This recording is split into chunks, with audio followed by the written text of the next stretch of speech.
Hello students, आज हम बात कर रहे हैं एड्स की। एक्वायर्ड इम्यूनो डेफिशिएंसी सिंड्रोम, जो कि एक retrovirus HIV human immuno deficiency virus की वजह से होता है। लास्ट चैप्टर में हम HIV की स्ट्रक्चर और कैसे ये ह्यूमन बींग्स को इन्फेक्ट करता है उसके बारे में पढ़ चुके हैं। आज हम इसके सिम्टम्स, डायग्नोसिस एंड प्रिवेंशन के बारे में पढ़ेंगे। एड्स फीमेल्स की तुलना में मेल्स में ज़्यादा होता है। एक अनुमान के अनुसार 90% पीपल ऑफ वर्ल्ड जो हैं वो इससे इन्फेक्ट हो चुके हैं और इसमें 90% मेल्स हैं, जबकि 10% फीमेल्स हैं। और चिल्ड्रंस में केवल 1% पे ये पाया जाता है। हालांकि सभी एज ग्रुप्स में पाया जाता है और सभी एथनिक ग्रुप्स में पाया जाता है, जैसे कि lower class, middle class, upper middle class and upper classes में पाया जाता है। और वर्ल्ड में ये पेंडेमिक के रूप में पेंडेमिक डिजीज़ बन चुकी है, जो कि सभी कंट्रीज़ में लगभग पाई जाती है। HIV का ट्रांसमिशन कैसे होता है, इसके अनुसार जो कंट्रीज़ हैं उनको 3 ग्रुप्स में रखा जा सकता है।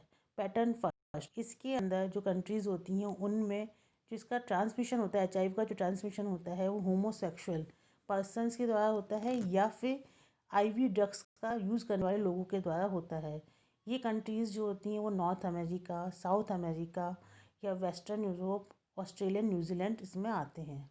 पैटर्न 2 जो होता है उसके अंदर हिट्रोसेक्सुअल जो पर्सन्स होते हैं उसके द्वारा HIV का ट्रांसमिशन होता है। और इसके अंदर central Africa, north Africa, Caribbean and south America के कुछ रीजन्स जो होते हैं इसके अंदर आते हैं। पैटर्न थर्ड जो होता है उनके अंदर जो कंट्रीज़ आती हैं वो कहते हैं ईस्ट यूरोप है, North Africa and Middle East Asia, Pacific regions होते हैं। और इनमें जो होता है पैटर्न 1 एंड पैटर्न 2 दोनों ही प्रकार के पैटर्न जो होते हैं उन देशों के अंदर पाए जाते हैं। इनमें कहते जब इनका सर्वे किया जाता है तो देखा गया कि 25 to 44 ईयर्स के जो लोग होते हैं उनमें डेथ का सेकंड लीडिंग कॉज होता है, ये मेन रीज़न होता है जिसकी वजह से मतलब एड्स की वजह से लोगों की डेथ होती है।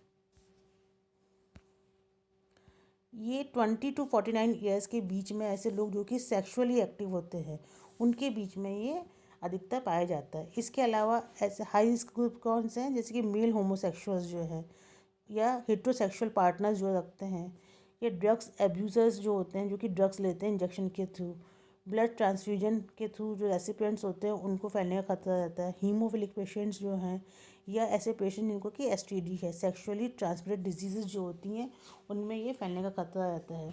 इसके अलावा जो जो जो इंट्रावीनस यूज़ ऑफ ड्रग्स जो इंजेक्शन के थ्रू करते हैं उनमें ये फैलते हैं, या फिर ब्लड प्लाज्मा प्लेटलेट्स के ट्रांसफ्यूजन के समय इनके फैलने का खतरा रहता है।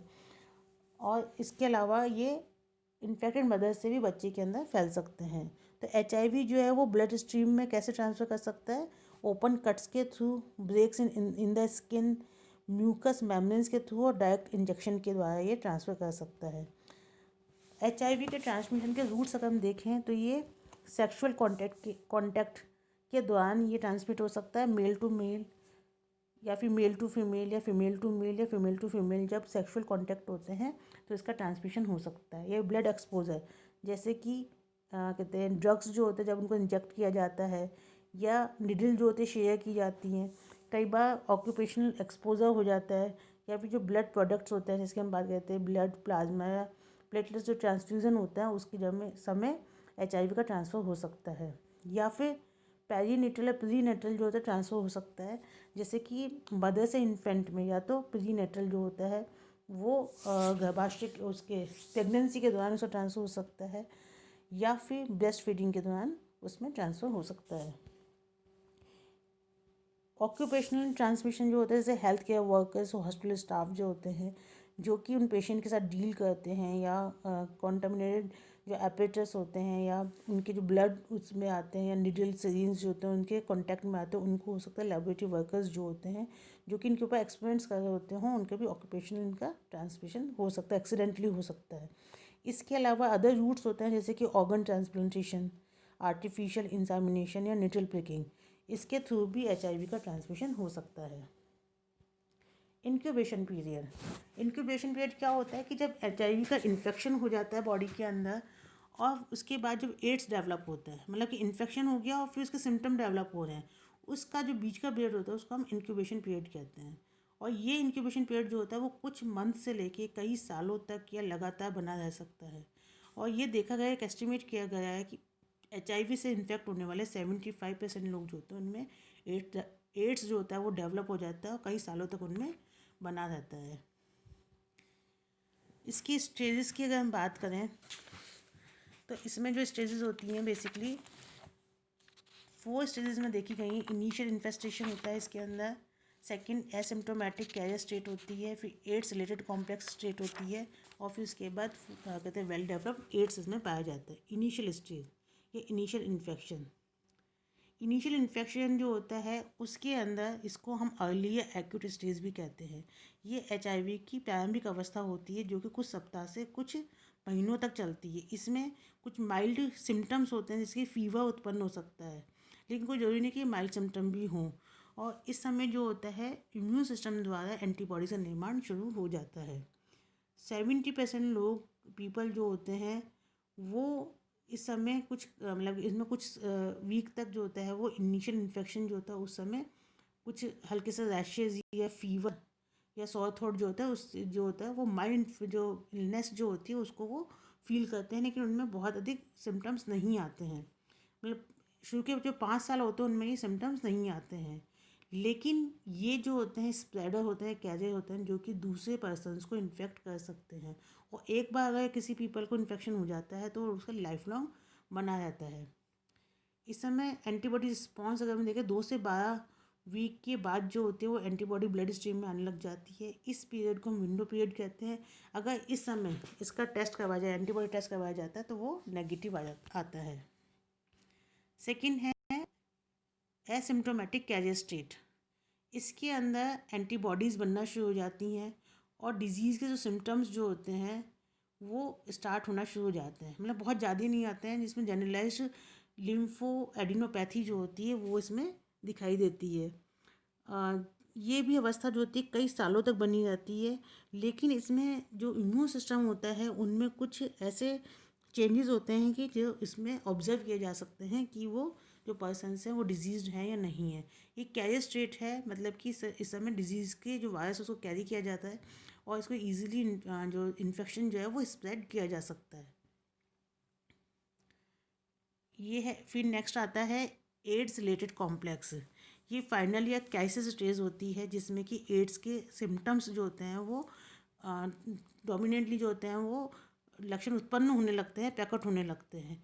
ये अवस्था जो होती है कई मंथ से या कई ईयर्स तक चल सकती है। इसके अंदर बेसिकली क्या होता है, T हेल्पर सेल्स जो होते हैं, जो CD4 हेल्पर सेल्स होती है, उन लिम्फोसाइट्स की कमी आने लगती है। इसके अलावा इसमें जो होता है जो इलनेस जो कि इम्यून सिस्टम जो होता है उसका डैमेज होने स्टार्ट हो जाता है और बहुत सारे इन्फेक्शन स्टार्ट हो जाते हैं। इसके अलावा इनमें अनएक्सप्लेन डायरिया जो कि 1 महीने से अधिक समय तक चलता है, फैटिग मतलब थकान हो जाती है और लॉस ऑफ बॉडी वेट होता है, फीवर और नाइट स्वेट्स, ये लक्षण जो होते हैं उत्पन्न होने लगते हैं। और कुछ माइल्ड इन्फेक्शन जैसे कि oil thrush, generalised lymphadenopathy या स्प्लीन का साइज जो होता है वो बड़ा हो जाता है। जब भी इन्फेक्शन से बढ़ जाते हैं, इनका मैनिफेस्टेशन हो जाता है तो लंग इन्फेक्शन हो जाते हैं, जैसे कि उसमें कैरियन न्यूमोनिया हो जाता है। गैस्ट्रो इंटेस्टाइनल इन्फेक्शन जो होते हैं उसमें ईसोफेगस एंड माउथ जो होते हैं उसके अंदर कैंडिडियासिस हो जाता है, ये उसमें सॉर कंडीशन आ जाती है। स्किन इन्फेक्शन जो होता है उसमें कैपोसिसार्कोमा जो कैंसर होता है, स्किन कैंसर, वो डेवलप हो जाता है जिसमें कि रेड एंड वॉयलेट जो होते हैं मैक्यूल्स एंड पैप्यूल्स बनने लगते हैं। सेंट्रल नर्वस सिस्टम जो होता है उनमें इन्फेक्शन स्टार्ट हो जाता है जिससे कि उसमें toxoplasmosis, dementia, meningitis, primary CNS lymphomas, progressive multifocal leuko कहते हैं एनसिफेलोपैथी कंडीशन जो होती हैं, ये सिम्टम्स जो होते हैं वो उत्पन्न होने लगते हैं।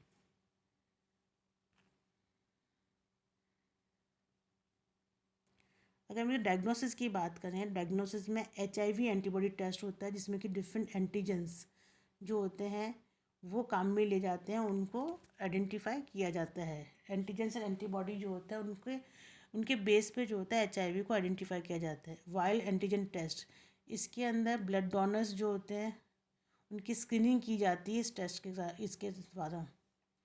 और detection of wild nucleic acid in blood के अंदर न्यूक्लिक एसिड जो वायरस का जो न्यूक्लिक एसिड होता है उसको डिटेक्ट किया जाता है। Determining the CD4 counts to assess the disease progression. और जो HIV का जो डायग्नोस होता है वो CD4 जो हेल्पर सेल्स होते हैं उसकी काउंटिंग के द्वारा भी इसको डिटरमाइन किया जाता है। मतलब कि WBC जो होती हैं CD4 हेल्पर सेल्स होती हैं, उनकी जो काउंटिंग की जाती है अगर ल्यूकोपेनिया स्थिति होती है जिसमें कि लिम्फोसाइट्स जो होती हैं उनकी काउंटिंग 2000 क्यूबिक पर mm से कम होती है, तो इट मीन्स इसमें ये डिजीज़ है या एड्स होने के चांस होते हैं। T हेल्पर सेल्स जो होती हैं वो 200 क्यूबिक पर mm से कम होती हैं। T4 T8 लिम्फोसाइट जो होते हैं उनका जो रेशो होता है वो भी चेंज हो जाता है। इनमें थ्रोम्बोसाइटोपेनिया की स्थिति भी उत्पन्न हो जाती है। इसके अलावा IgG और IgA एंटीबॉडीज़ जो होते हैं उनका लेवल भी बढ़ जाता है। और जब इनका स्किन टेस्ट किया जाता है तो इनमें CMI की कमी भी आ जाती है। इसके अलावा अपन बात कर चुके हैं कि HIV एंटीबॉडीज़ एंटीजेंस और जो वायरल जीन्स होते हैं या उसके प्रोडक्ट्स होते हैं उसके डिटेक्शन से भी HIV का डायग्नोस किया जा सकता है। अब हम बात करेंगे इसके प्रिवेंशन की। प्रिवेंशन जो होते हैं वो 3 लेवल तक हो सकते हैं। प्राइमरी प्रिवेंशन में क्या होता है, बेसिकली उन एक्टिविटी पे फोकस किया जाता है जिससे कि इन्फेक्टेड पर्सन से वो अनइन्फेक्टेड पीपल में ये ट्रांसफ़र ना हो, उसके ट्रांसमिशन को रोका जाता है। सेकेंडरी है जो HIV जो इन्फेक्टेड पर्सनस हैं वो उनकी वेलनेस को जो होता है वो एनहांस किया जाता है। ऐसे पीपल जो होते हैं जिनको कि HIV इन्फेक्शन है उनकी टेस्ट मतलब कि लोगों उसके HIV के प्रति जो है उनको जागरूक किया जाता है। लोगों को कहा जाता है कि वो उसका टेस्ट करवाए, वो अपनी स्टेटस जाने कि उनकी क्या स्टेटस है और उनको उनके जो एडवाइस उनके जो राइट्स होते हैं उनके बारे में बताया जाता है, उनकी लाइफ स्टाइल के बारे में, उनका बिहेवियर कैसा होना चाहिए इस तरह से। और जो HIV पर्सन्स जो होते हैं उनके साथ उनका क्या व्यवहार होना चाहिए उसके बारे में बात की जाती है। टर्शियरी लेवल में जो होता है वो मेन ये होता है कि जो पर्सन है जो कि इन्फेक्ट हो चुका है उसकी जो इल हेल्थ है उसके इफ़ेक्ट्स को मिनिमाइज़ किया जा सके, है ना। कोई जो पर्सन है जो कि इन्फेक्टेड है उसमें जो भी सिम्टम्स आ रहे हैं जो उसकी इल हेल्थ होती है उनके जो इफ़ेक्ट्स हैं वो उसको जो है उसको कम किया जा सके, उसको मिनिमाइज़ किया जा सके जो सिम्टोमेटिक पर्सन है। जैसे कि उसके लिए प्रोफाइलेटिक ड्रग्स दी जाती हैं उसको या कॉम्प्लीमेंट्री थेरेपीज़ उसको दी जाती हैं जिससे कि उसकी जो इलनेस है उसको जो उसके बीमारी जो लक्षण है उसको कम किया जा सके। प्रिवेंशन जो है सबसे कहते हैं ना कि prevention is better than cure, कि सावधानियां जो है वो इलाज से ज़्यादा प्रभावकारी होती है। तो एड्स से बचने के लिए सजेस्ट किया जाता है कि मल्टीपल पार्टनर्स जो है वो अवॉइड करना चाहिए और सेक्शुअल कोर्टशिप के दौरान कंडोम का यूज़ किया जाना चाहिए। इसी तरीके से जब इंजेक्शन होते हैं तो हर बार इंजेक्शन के समय एक स्टेराइल निडिल्स जो है उनको काम में ली जानी चाहिए और निडिल्स जो है कभी भी शेयर नहीं की जानी चाहिए। और अननेसेसरी ब्लड ट्रांसफ्यूज़न या ब्लड प्रोडक्ट ट्रांसफ्यूजन जैसे प्लाज्मा या प्लेटलेट ट्रांसफ्यूज़न जो है जबकि ज़रूरत नहीं है उसको अवॉइड किया जाना चाहिए। जितनी भी प्रेग्नेंट वुमेंट्स हैं उनको HIV का टेस्ट करवा लेना चाहिए जिससे कि वो पता चल जाए कि अगर उन्हें HIV है तो फिर ऐसे उनको ट्रीट किया जा सके कि वो उनके बच्चों में नहीं फैले। इसके अलावा जो है सोशल लेवल पे प्रिवेंशन किया जाना चाहिए या ऑक्यूपेशन जो कि वर्क स्टेशंस हैं जहाँ की HIV जो पेशेंट्स होते हैं टेस्टिंग होती हैं वहाँ पे भी इसका जो कहते हैं इसको स्टैंडर्डाइज्ड वर्क प्रिकॉशंस जो काम में लिए जाने चाहिए जैसे कि हैंड हाइजीनिक कंडीशंस होनी चाहिए, पर्सनल प्रोटेक्टिव गियर्स काम में लिए जाने चाहिए, जो बायोमेडिकल वेस्ट है उसका प्रॉपर डिस्पोजेबल होना चाहिए।